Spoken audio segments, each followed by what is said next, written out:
تعالى أعوذ بالله من الشيطان الرجيم بسم الله الرحمن الرحيم يا أيها الذين آمنوا اصبروا وصابروا ورابطوا وقال تعالى إنما يوفى الصابرون أجرهم بغير حساب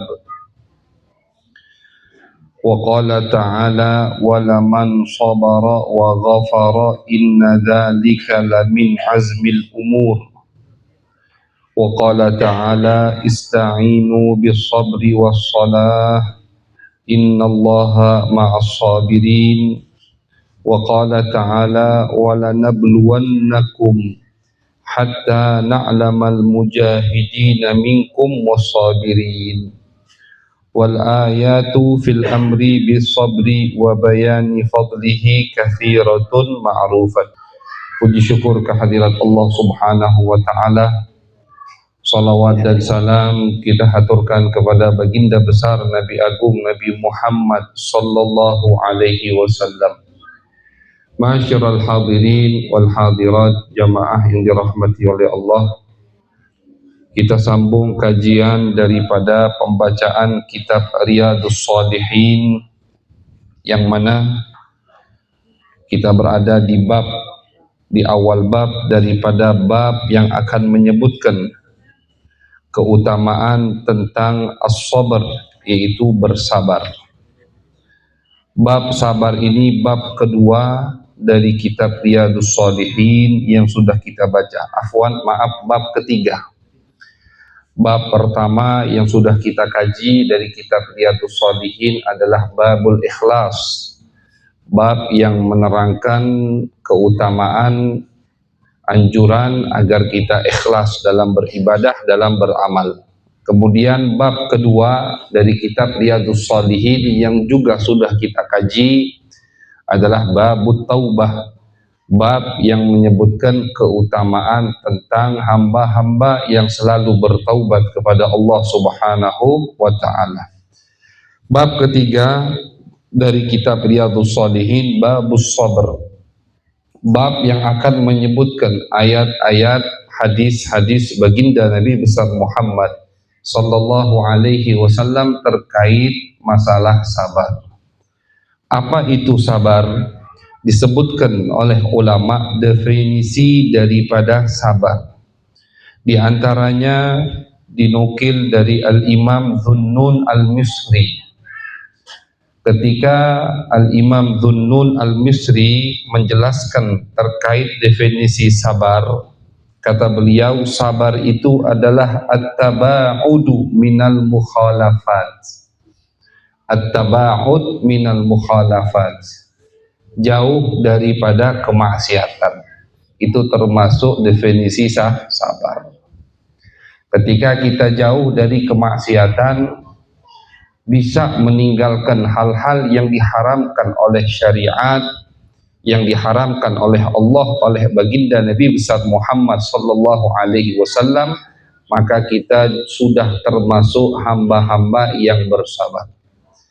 Kemudian kata beliau, wasukutu inda tajarru'i ghasasil baliyah, juga termasuk definisi sabar, kata beliau, adalah menerima ketika mendapatkan cobaan dari Allah.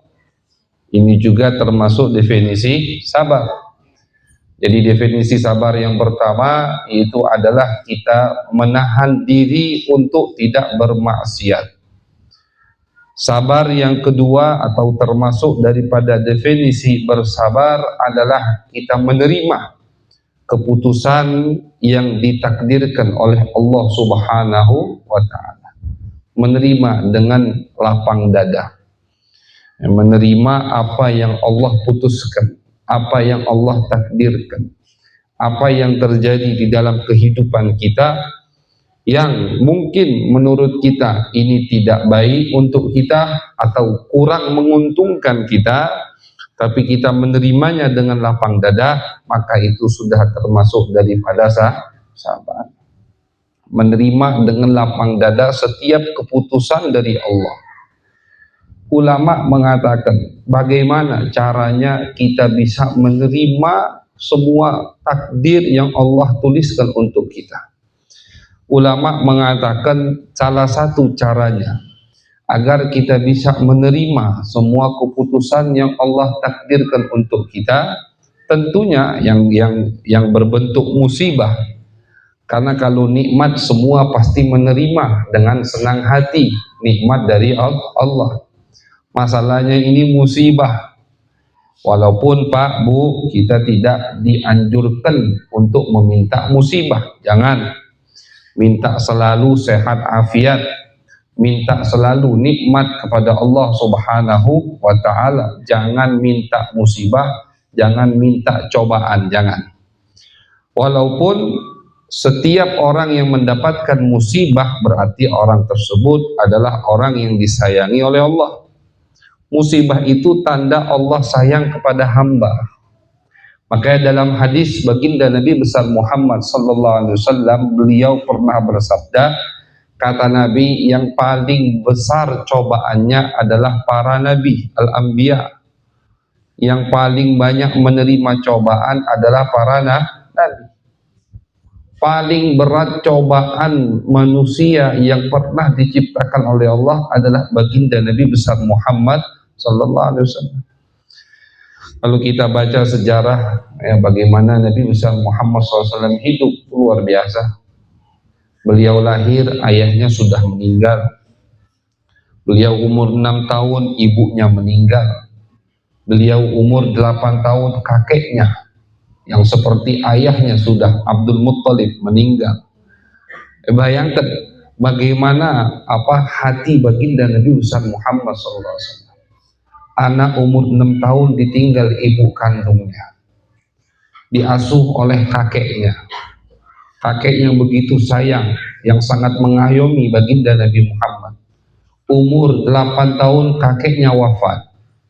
Disebutkan dalam kitab sejarah, ketika Abdul Muttalib kakek Nabi meninggal dunia, Nabi menangis. Nabi menangis. Jadi jangan kita kira Nabi itu kayak robot, tidak punya air mata. Tidak.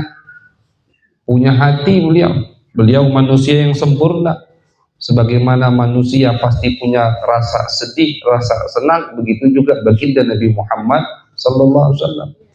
Ummu Aiman yang ngasuh Nabi dari kecil meriwayatkan ketika Abdul Muttalib wafat, Nabi menangis di samping mayatnya Abdul Muttalib.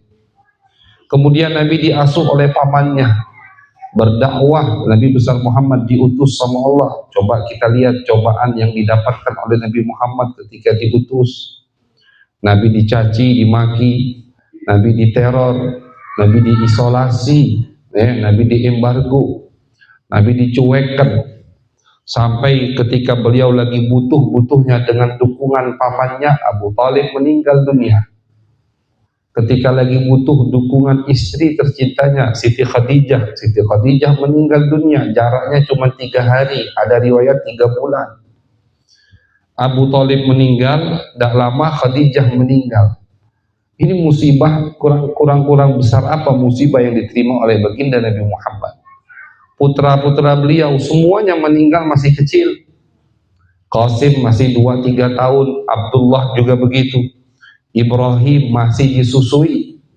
Bahkan ketika Ibrahim meninggal, beliau ada di pelukan, di pangkuan baginda Nabi Muhammad sallallahu alaihi wasallam. Nabi menangis ketika Ibrahim meninggal dunia. Putri beliau semua meninggal di masa hidup Nabi kecuali Siti Fatimah. Jadi anak Nabi 7, 6-nya itu meninggal di masa hidup Nabi. Perempuan Siti Zainab, Ummu Kalthum, Ruqayyah meninggal semuanya di Madinah. Yang laki-laki, yang pertama Qasim, Abdullah meninggal di Mekah sebelum beliau diutus oleh Allah. Ibrahim meninggal di Madinah karena baru dapat anak Ibrahim ketika Nabi di Madinah. Yang meninggal setelah Nabi hanya Siti Fatimah. Jadi kalau misalkan ada dari umat Nabi Muhammad yang ditinggal oleh orang yang dia cintai, ada suri tauladan pada Nabi Muhammad SAW. Ditinggal istrinya, Nabi pernah ditinggal istrinya. Ditinggal bapaknya, ibunya, kakeknya, pamannya, anaknya, saudaranya, saudara susannya, seperti Sayyidina Hamzah. Sayyidina Hamzah paman Nabi, saudara susan Nabi. teman Nabi besar Muhammad SAW, meninggal di tahun ketiga Hijriah. Cobaan yang begitu banyak diterima oleh baginda Nabi Muhammad SAW. Ini dari kewafatan istilahnya, dari ditinggalnya Nabi oleh orang yang dia cintai. Belum lagi dari cobaan musuh-musuh Nabi Muhammad. 13 tahun Nabi di Mekah diteror, dicaci, dimaki, sampai akhirnya mau dibunuh. Pindah ke Madinah, jangan dikira Nabi di Madinah itu enak. Oh, semua yang di Madinah cinta sama Nabi. Tidak, Bu. Ada Yahudi di Madinah, ada munafik di Madinah. Ketika Nabi baru hijrah ke Madinah, Nabi kena sihir. Ada yang menyihir Nabi Muhammad SAW. Ada yang meracuni baginda Nabi Muhammad SAW. Ada yang pernah melempar batu ke kepalanya baginda Nabi Muhammad SAW. Di peperangan Uhud, pipi beliau itu luka sampai bolong, terkena anak panah yang mengenai topi besi Nabi, sehingga bagian besinya itu masuk ke dalam, sehingga melukai pipi baginda Nabi Muhammad SAW. Ini cobaan yang diterima oleh Nabi. Maka dalam hadis beliau bersabda, orang yang paling banyak musibahnya adalah para nabi. Setiap mereka mendapatkan musibah, kedudukan mereka makin tinggi di sisi Allah. Kedudukan mereka makin tinggi, makin tinggi, makin tinggi, makin banyak musibah yang mereka terima. Tsummal ladzina yalunahum. Kemudian kata Nabi, kemudian orang yang ada di bawah para nabi.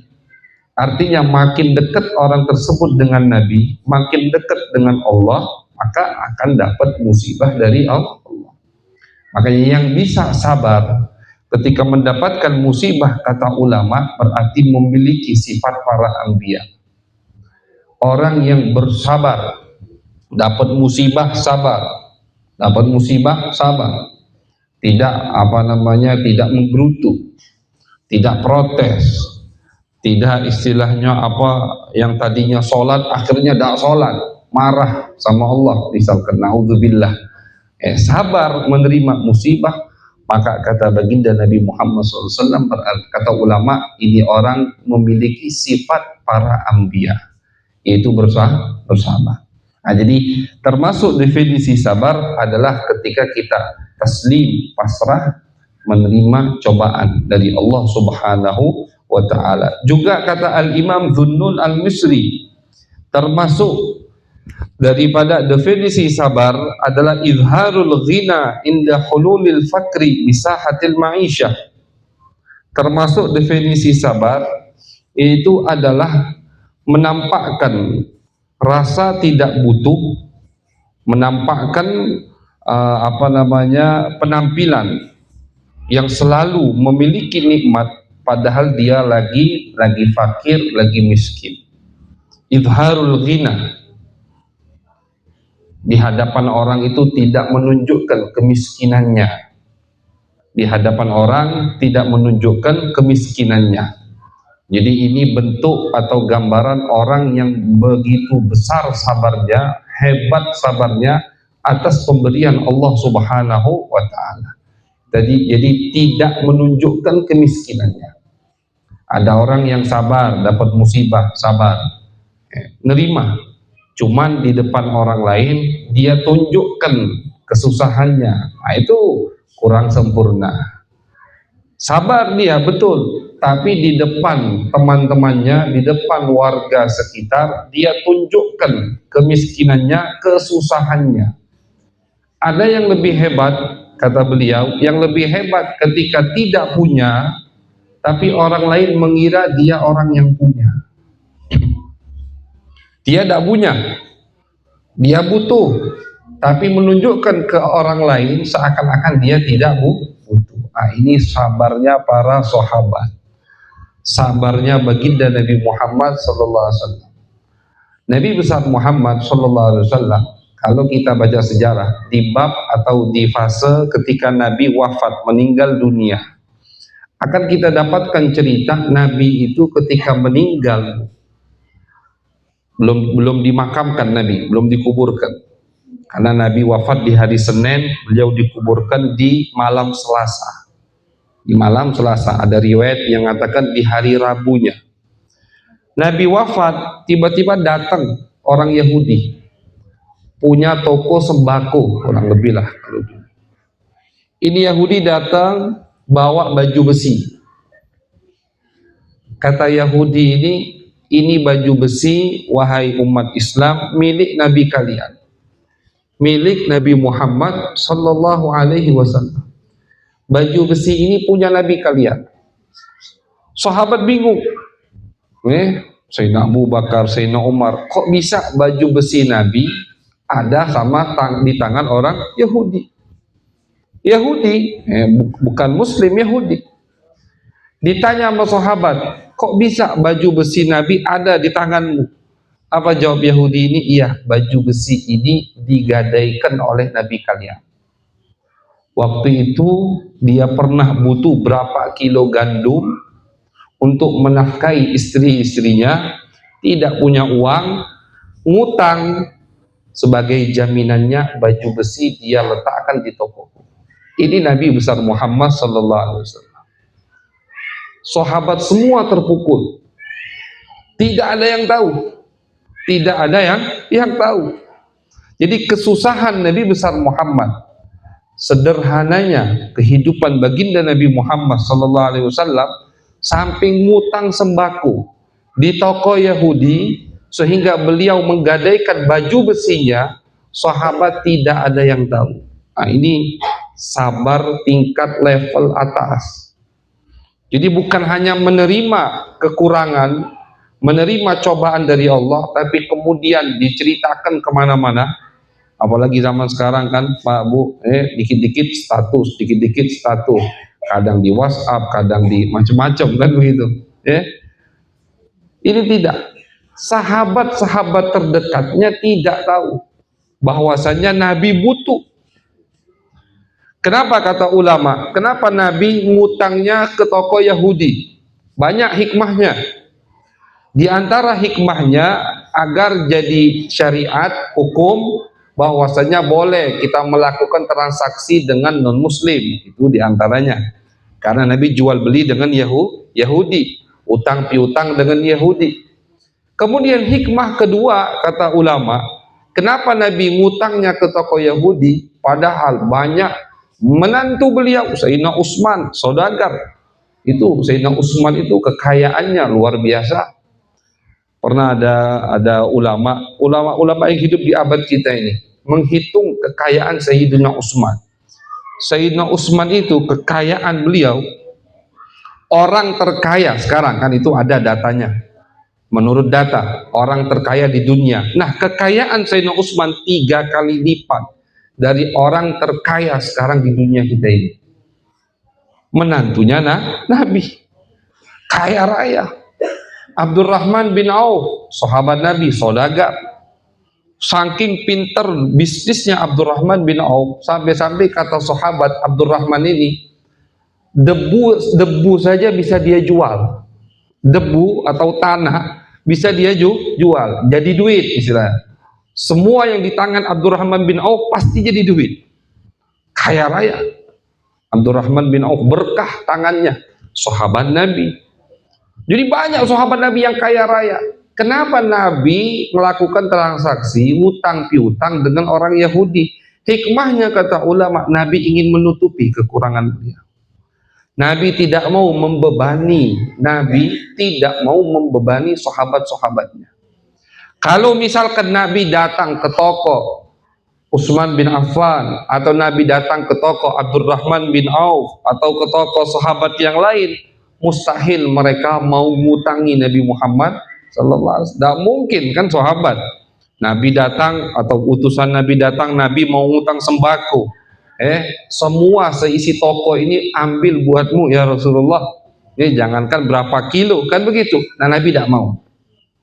Beliau tutupi. Jadi bukan hanya beliau menerima cobaan dari Allah, tapi ditutupi sama beliau. Sehingga sahabatnya tidak tahu. Makanya semua terpukul akhirnya. Ketika Nabi wafat, ternyata ada utang dengan Yahudi dan digadaikan baju besi mulia Nabi besar Muhammad sallallahu alaihi wasallam. Ini sahabat. Ini Nabi Muhammad sallallahu alaihi wasallam. Bukan hanya Nabi, begitu juga sahabat. Banyak daripada sahabat itu, makanya kata ulama, kenapa ketika Nabi, sahabat-sahabat lapar, itu mereka ikat batu di perut mereka. Pernah satu malam Abu Bakar As-Siddiq keluar dari rumah, di tengah jalan, tidak bisa tidur. Di tengah jalan ketemu dengan Umar bin Khattab. Kata Abu Bakar, wahai Umar, apa yang menjadikan kamu keluar dari rumah di jam segini, keluar dari rumah? Kata Sayyidina Umar, ya Abu Bakar, aku tidak bisa tidur. Kenapa tidak bisa tidur? Lapar. Tidak bisa tidur. Kamu wahai Abu Bakar, kenapa keluar dari rumah tidak tidur jam segini? Sama, kata Umar. Aku tidak bisa tidur karena lapar. Akhirnya mereka buka perut mereka, ada 2 batu diikat. Ketika mereka lagi duduk, datangnya lewat baginda Nabi besar Muhammad sallallahu alaihi wasallam. Kata Nabi, kenapa kalian berdua keluar dari rumah? Mereka jujur sama Nabi, lapar ya Rasulullah, tidak bisa tidur. Mereka buka perut mereka 2 batu. Engkau ya Rasulullah, kenapa keluar dari rumah? Nabi buka 3 batu, bukan 2 batu. Aku juga lapar. 3 batu diikat. Dan ini dikuatkan sama ulama, batu betul diikat 3 batu, walaupun metode cara ngikat batunya wallah alam bagaimana, tapi diikat 3 batu di perut. Apa alasannya? Di antara alasan mereka ketika lapar mengikat batu di perut agar tidak bungkuk ketika berjalan.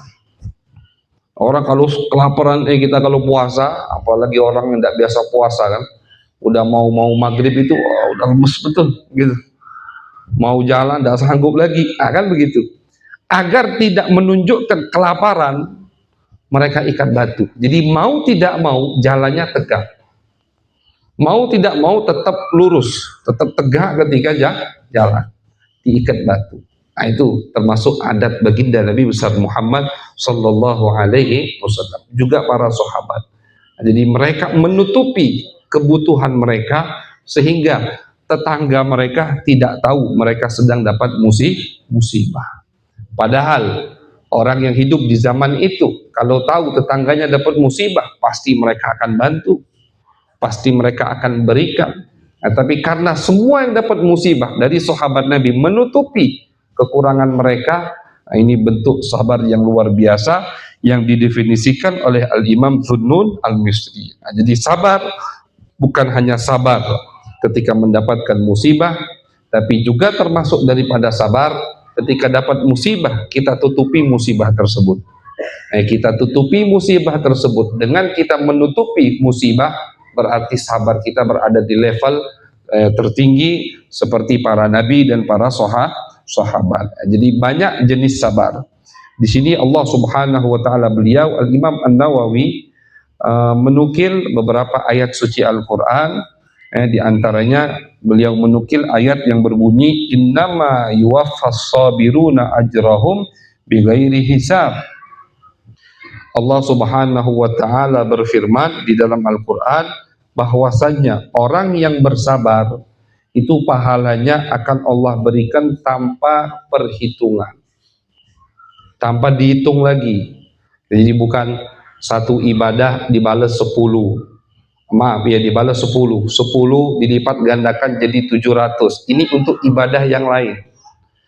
Untuk pahala sabar di hadis qudsi Allah Subhanahu wa taala pernah menyebutkan illa sabar fa innahu li wa ana ajzi bihi. Kata Allah, semua pahala disebutkan, semua ibadah disebutkan pahalanya kecuali pahala orang yang bersabar. Tidak disebutkan sama Allah. Pahala orang yang bersabar tidak disebutkan sama Allah. Kenapa? Saking besar pahalanya. Kata Allah, untuk yang bersabar tidak usah disebutkan pahalanya, cukup nanti kalian terima di akhirat. Innama yuwaffas sabiruna ajrahum bighairi hisab. Orang-orang yang bersabar, kata Allah, akan menerima pahalanya tanpa perhitungan dari Allah. Yang tidak perhitungan Allah, bagaimana? Bayangkan betapa besar pahala sabar yang akan diterima oleh orang yang selalu bersabar. Kemudian ayat termasuk ayat juga yang dinukil oleh Al-Imam An-Nawawi rahimahullah dalam kitab Riyadhus Shalihin ini beliau mengatakan Allah berfirman, ista'inu bis sabri was shalah innallaha ma'as sabirin. Ayat yang sering kita dengar, innallaha ma'as sabirin. Allah bersama orang-orang yang sabar. Artinya ketika kita bersabar berarti kita selalu diperhatikan, selalu seakan-akan bersama Allah Subhanahu wa taala. Wala nabluwannakum hatta na'lamal mujahidin minkum was-sabirin. Kata Allah Subhanahu wa taala, akan kami uji kalian, akan kami uji sehingga kami tahu, kata Allah, mana yang betul-betul serius dalam beribadah dan mana yang sabar di dalam beribadah, dalam meninggalkan maksiat, dalam mendapatkan musibah. Jadi sabar itu ada 3 seperti yang tadi disebutkan oleh Al-Imam Dhunnun Al-Misri. Sabar untuk melakukan ibadah, sabar termasuk kita istiqomah sholat, kita rutin misalkan melakukan sholat 5 waktu, kita rutin melakukan puasa setiap tahunnya di bulan suci Ramadan, ibadah sunnah kita istiqomahkan, itu bentuk sabar. Sabar bahkan kata ulama termasuk sabar yang paling sulit, sabar mengamalkan ibadah yang diwajibkan sama Allah. Kalau musibah kan mau tidak mau diterima, akhirnya sabar, kan begitu. Mau tidak mau diterima. Sekarang misalkan barang lagi naik semua, ya mau tidak mau, bagaimana lagi? Kalau kita tidak terima atau kita terlalu menggerutu, akhirnya stres sendiri, mau tidak mau nerima akhirnya.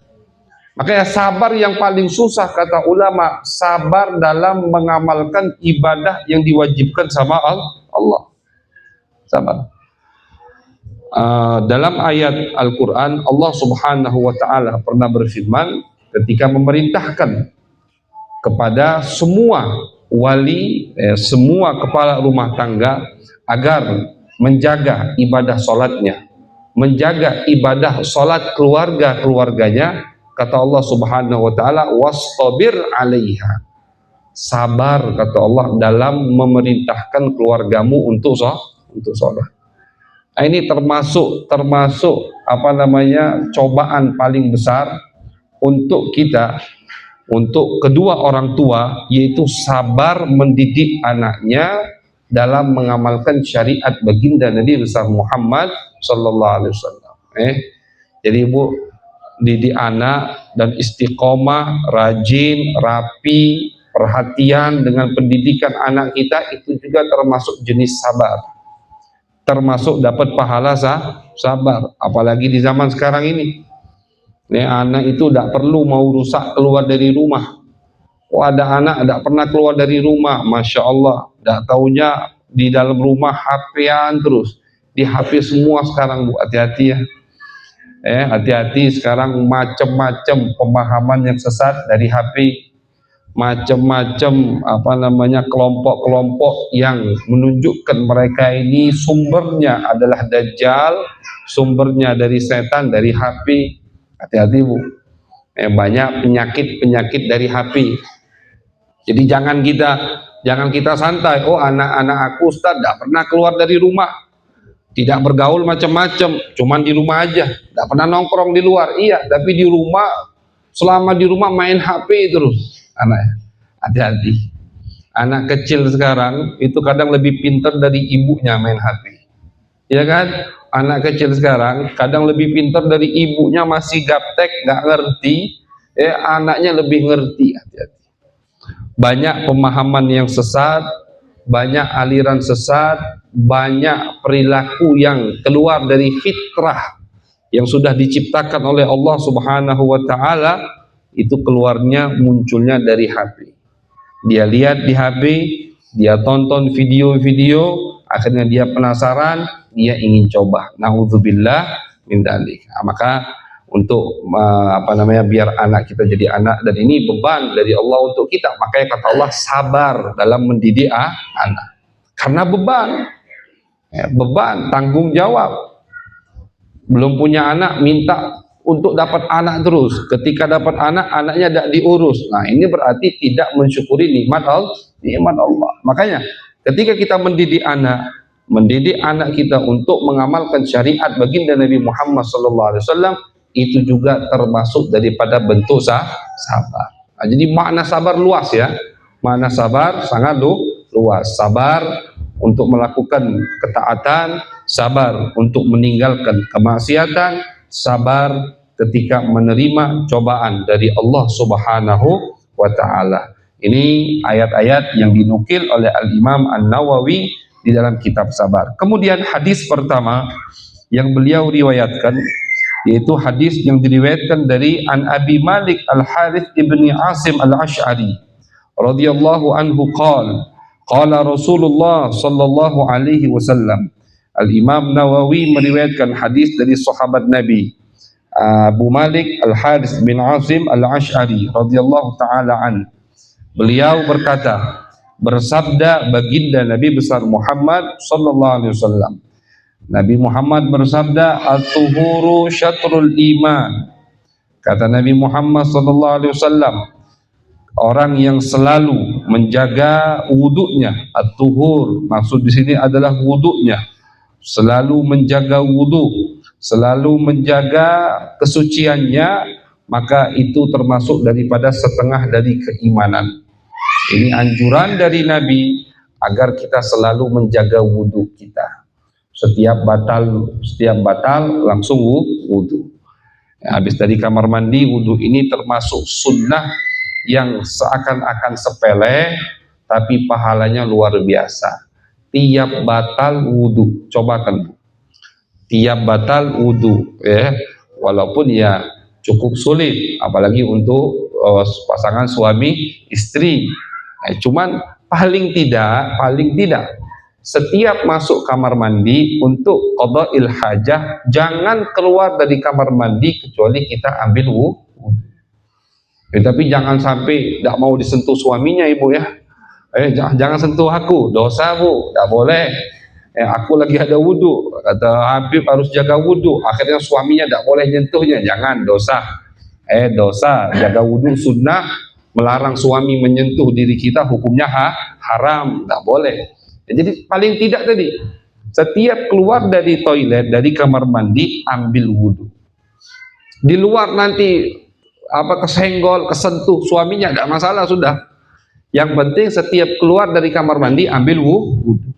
Ini sunnah, seakan-akan sepele, tapi pahalanya besar. Apalagi kalau ditambah sholat 2 rakaat setiap habis wudu, luar biasa pahalanya. Nabi pernah manggil sahabat yang bernama Bilal. Bilal terkenal tukang azan Nabi. Kata Nabi, wahai Bilal, kau punya amalan apa? Nabi nanya Bilal, diinterogasi sama Nabi. Bilal, punya amalan apa kamu? Kata Bilal, ada apa ya Rasulullah? Kata Nabi, wahai Bilal, aku tadi dengar suara terompamu, suara sendalmu di surga. Bilal sama Nabi masih di dunia, tapi Nabi sudah mendengar suara sendal Bilal di surga. Artinya apa? Bilal pasti masuk surga. Kabar gembira dari Allah untuk Nabi Muhammad, untuk Bilal. Nabi nanya, ini Bilal ada amalan apa nih? Ada apa Bilal? Amalan yang kamu lakukan rutin. Bilal mikir, apa ya Rasulullah? Akhirnya kata Bilal, ada satu ya Rasulullah. Amalan yang rutin aku lakukan, yaitu ini sepele. Setiap aku batal, aku wudu ya Rasulullah. Setiap qada'il hajah, baik itu buang air kecil atau buang air besar, aku wudu dan sholat 2 rakaat. Salat sunnatul wudu, ba'diyatul wudu, ada salat 2 rakaat sunnah setelah kita ambil wudu. Setiap batal wudu salat, batal wudu salat, begitu seterusnya. Kata Nabi, oh itulah penyebabnya. Wudu salat dipastikan masuk surga. Jadi kayak sepele, batal wudu habis itu salat, batal wudu habisnya salat, tapi dijamin masuk surga sama baginda Nabi Muhammad sallallahu alaihi wasallam. Makanya dalam hadis ini Nabi bersabda, orang yang selalu menjaga kesuciannya, maksudnya selalu dalam keadaan suci, berwudu, itu setengah daripada iman. Ya baik, kan nggak kebayang orang yang nggak pernah batal wudunya ninggalkan sholat, kan nggak. Orang yang rajin wudu pasti rajin sholat. Mustahil kan ada orang rajin wudu tapi pas masuk waktu sholat dia nggak sholat, nah, mustahil. Ketika dia tidak akan dia bisa jadi istiqomah rutin rajin wudu kecuali dia pasti rajin sholat, minimal itu. Makanya kata Nabi setengah daripada iman, setengahnya lagi ya sholat. Wudhu setengah dari iman, setengahnya ya sholat. Kenapa Nabi sangat menganjurkan itu tadi? Biar kita terbiasa wudhu, akhirnya mau tidak mau kita rajin ibadah sholat. Sepele kayak tapi kenikmatan. Dan ulama mengatakan orang yang sudah istiqomah dalam berwudhu setiap batal tidak akan keluar dari kamar mandi kecuali dia ambil wudhu. Mungkin Bu, ketika kita mau mulai rutinan ini udah keluar dari kamar mandi baru ingat, nah, itu biasa. Jangan dibayangkan orang yang baru mau pertama ngamalkan sunnah Nabi ingat terus, tidak, pasti dilupakan sama setan. Setan kan nggak suka sama hamba-hamba umat Nabi Muhammad yang dalam keadaan punya wudhu, karena tidak bisa diganggu sama setan. Ketika kita punya wudhu itu kita dibentengi, kata Nabi Muhammad. Dalam hadis riwayat disebutkan al-wudhu silahul mu'min. Wudhu itu adalah senjata untuk orang yang beriman. Senjata dari apa? Dari setan. Makanya pasti ini untuk orang yang baru mau mengamalkan amaliyah ini, rutinan punya wudhu terus, sering lupanya daripada ingatnya. Udah keluar kamar mandi baru lupa. Nah caranya kata ulama, balik lagi ke kamar mandi. Jangan kita tinggalkan. Sudah lupa, tanggung. Udah berapa langkah dari kamar mandi, nanti ajalah kalau ke kamar mandi lagi. Itu nggak bakal istiqomah. Caranya kata ulama, ketika kita ingat, kembali lagi ke kamar mandi. Untuk apa? Hanya untuk wudhu. Kita sudah qadha'il hajahnya, sudah semua, buang airnya sudah, misalkan mandinya sudah, keluar dari kamar mandi lupa tidak wudhu, baru ingat. Caranya balik lagi ke kamar mandi, ambil wudhu. Semua sunnah begitu caranya Bu, biar kita bisa istiqomah melakukannya. Misalkan sunnah keluar kamar mandi kaki kanan, masuk ke kamar mandi kaki kiri, ini sunnah Nabi. Ada doanya dari Nabi Muhammad SAW. Lupa kita, masuk kamar mandi kaki kanan, keluar lagi, keluar lagi, masuk kaki kiri. Masuk ke masjid kaki kiri, keluar lagi, masuk kaki kanan. Begitu cara agar kita tidak lupa kembali dengan sunnah tersebut. Dan orang yang sudah terbiasa wudhu setiap batal tidak sempurna keluar dari kamar mandi kecuali sudah ambil wudhu. Padahal dia udah semua, istilahnya misalkan pakaiannya udah dia pakai, semua udah selesai, tapi kayak ada yang masih keganjal, masih ada yang belum sempurna, ternyata adalah wudhu. Ini untuk orang yang sudah rutin melakukan istiqamah, melakukan wudhu setiap batal. Kenikmatan yang luar biasa ketika kita mengamalkan rutin melakukan sunnah baginda Nabi Muhammad sallallahu alaihi wasallam. Diceritakan sama ulama, datang seorang murid kepada Al-Imam Abul Hasan Asy-Syadzili, terkenal dengan thariqahnya Asy-Syadziliyah. Al-Imam Abul Hasan Asy-Syadzili terkenal. Datang satu murid, ini murid dengar isu bahwasannya Abul Hasan Asy-Syadzili itu bisa mengajari kita ngerubah semua benda jadi emas. Jadi semua benda yang kita pegang, mau itu tanah, mau itu kayu, bisa dirubah jadi emas. Siapa yang nggak mau ilmu ini, kan begitu. Kalau sekarang ada ustadz ngomong misalkan pengumuman bisa ngerubah benda, semua benda jadi emas, rame yang antri. Apalagi emas lagi mahal, kan begitu. Satu sukunya berapa sekarang kan? Yang paling banyak pasti ibu-ibu nih, karena yang paling suka emas ibu-ibu. Siapa yang tidak mau belajar bisa ngerubah tanah atau kayu jadi emas? Ini murid datang dari tempat yang jauh ke rumah Abul Hasan Asy-Syadzili. Jujur dia, aku pengen belajar wahai guru, ngerubah benda apapun jadi emas. Abul Hasan Asyadili adalah syekh murabbi, guru yang bisa mendidik, yang bisa merubah hati muridnya. Tidak ditolak. Walaupun ini anak salah alamat istilahnya, salah alamat kan begitu. Abul Hasan guru, syekhut thariqah, tapi tetap diterima. Kata Abul Hasan Asyadili, ada syaratnya tapi diiyakan. Apa syaratnya wahai syekh? Kata muridnya tadi, syaratnya kau harus tinggal sama aku 2 tahun, nyantren 2 tahun. Setiap kamu batal, ini janji syaratnya, setiap kamu batal wudhu, kamu ambil wudhu, sholat 2 rakaat. Cuman itu syaratnya, cuman itu. Oke, kata muridnya tadi, 2 tahun cuman. 2 tahun, syaratnya tiap batal wudhu, ambil wudhu dan sholat 2 rakaat. Diiyakan, diterima sama muridnya. Sudah, tidak susah syaratnya. Akhirnya selama 2 tahun ini murid, tiap batal jam berapapun, dia ambil wudhu, dia sholat 2 rakaat. Ba'diyatul wudhu. Batal wudhu, ambil wudhu, sholat 2 rakaat. Tepat 2 tahun di malam hari, bertepatan di waktu qiyamul lail, sepertiga akhir malam, dia timba air, batal wudhunya, mau sholat malam, dia timba air dari sumur, ternyata yang keluar di ember itu dari sumur bukan air tapi emas, seember bu emas.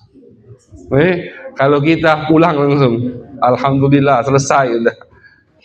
1 ember emas, spontan tanpa dia sadari dia buang lagi itu emas. Dia turunkan lagi gayungnya, ditarik lagi, emas lagi yang keluar, dibuang lagi. Akhirnya dia sampai 3 kali. Yang keluar dari sumur itu bukan air tapi emas. Yang keluar emas. Dia lari menghadap Abul Hasan sambil menangis. Guru, tolong emas itu rubah jadi air. Aku pengen wudhu, aku pengen sholat. Lihat, tadinya niatnya tidak benar, pengen dapat dunia, sama gurunya dididik, tentunya didoakan, diperhatikan, dinasehati selama 2 tahun, sambil dia rutin melakukan 1 sunnah Nabi.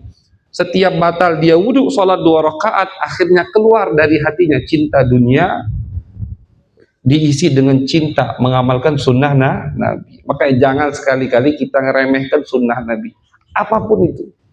Pakai siwak, sunnah di toilet, sunnah di toilet, kalau kita amalkan, kata ulama, kamu akan keluar dari toilet, di mukamu ada cahaya Nabi Muhammad. Bukan sunnah di masjid, bukan sunnah sholat, bukan sunnah di kamar mandi.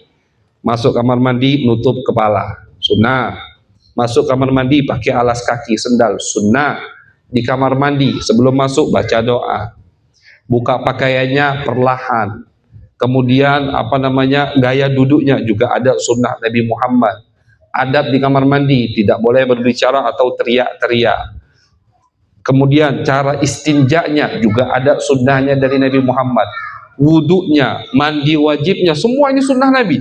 Kalau kita amalkan, kata ulama, kamu akan keluar dari kamar mandi. Kamar mandi itu kan rumahnya setan. Rumahnya setan. Tempat paling kotor di dunia ya kamar mandi. Walaupun kita buat kamar mandinya bersih, bagus, indah, tetap itu tempat paling kotor karena rumahnya setan.